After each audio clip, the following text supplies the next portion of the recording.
Mais pourquoi je dois payer, à cause d'Adam et Ève? Coucou les amis, c'est nous, les Toupies for God. Nous voici de retour avec une nouvelle vidéo. En voilà une super question. Je me la suis posée pendant de nombreuses années. Alors, je vais y répondre pour que tout le monde comprenne facilement. Mais pour ça, laissez-moi vous raconter deux histoires. Première histoire. Marc est marié avec Sylvie depuis plus de 20 ans. Ils se sont connus sur les bancs du lycée. Et tout de suite, Marc a su que c'était avec Sylvie qu'il se marierait et aurait des enfants. Et c'est ce qui arriva. Ils se marièrent et eurent 3 beaux et grands garçons.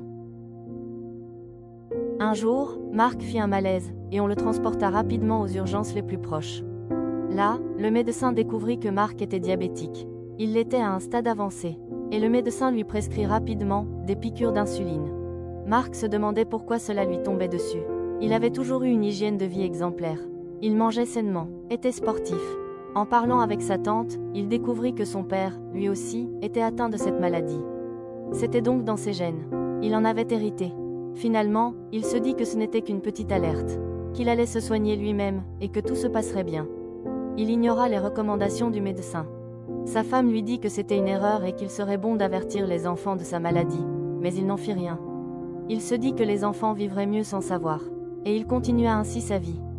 2 ans plus tard, il mourut. Deuxième histoire. Cindy et Jim ont grandi dans la même cité. Rebelles, ils séchaient les cours, et préféraient se rendre au square, pour fumer des joints. Un jour, un dealer croisa leur route, et leur proposa de goûter un truc génial. Avec ça, certains, ils allaient planer. Et c'est ainsi qu'ils commencèrent à se droguer chaque jour. 3 ans plus tard, Cindy découvrit qu'elle était enceinte. Elle savait que pour le bien du bébé, elle aurait dû arrêter. Mais elle ne le fit pas. Elle mit au monde une petite fille appelée Manon. Elle était prématurée, et aussi droguée. 6 mois plus tard, Cindy et Jim moururent d'une overdose. Ce fut un long cheminement pour guérir Manon, qui était désormais orpheline. Ils auraient pu faire une cure de désintoxication, même si c'est difficile. Mais ils ont préféré continuer à prendre leur héroïne. Après tout, chaque matin, ils se réveillaient. Non? Dans ces deux histoires, Marc et Manon n'ont pas choisi ce qui leur est arrivé. Ils ont hérité, sans le vouloir, de la maladie que leur ont transmis leurs parents. Il en est de même pour le péché commis par Adam et Ève. Ils l'ont inscrit dans notre ADN, tout comme la dose quotidienne d'héroïne que Cindy transmettait chaque jour à Manon.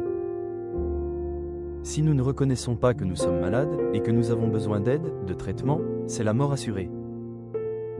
Mais comment nous soigner, car la maladie de notre monde, dont nous sommes tous atteints, c'est le péché. C'est ainsi, nous en avons hérité d'Adam et Ève. Ils ont certainement compris que leur erreur était grave. Mais c'était trop tard, la maladie du péché était transmise dans l'ADN de tous leurs descendants. C'est-à-dire, vous et moi. Dieu a prescrit le traitement, et l'homme ne l'a pas écouté. Mais il nous aima tellement, qu'il décida que nous ne devions pas payer éternellement l'erreur d'Adam et Ève. La décision que Dieu prit fut celle d'envoyer son Fils. Lui, qui n'était pas malade, lui qui était parfait, sans péché, allait prendre sur lui toutes les maladies que l'homme ne voulait pas reconnaître. Et mourir à sa place.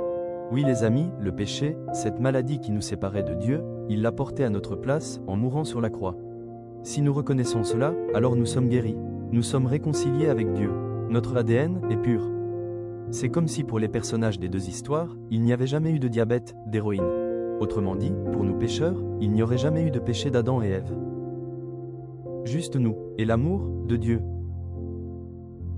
Nous sommes tous héritiers d'Adam et Ève car nous sommes tous pécheurs. Nous devons l'accepter, le reconnaître, et surtout, prendre le traitement. Celui qui guérit, et ne conduit pas à la mort. Ce traitement qui est, Jésus, mort à notre place, sur la croix. Et, dès qu'ils sont en âge de comprendre, expliquons à nos enfants cette maladie qu'est le péché. Ses conséquences, et surtout, que cette maladie est réversible en donnant notre cœur à Jésus. Amen. Amen. Si tu as aimé cette vidéo, n'hésite pas à la partager au plus grand nombre. À très bientôt les amis. Oui, à très bientôt.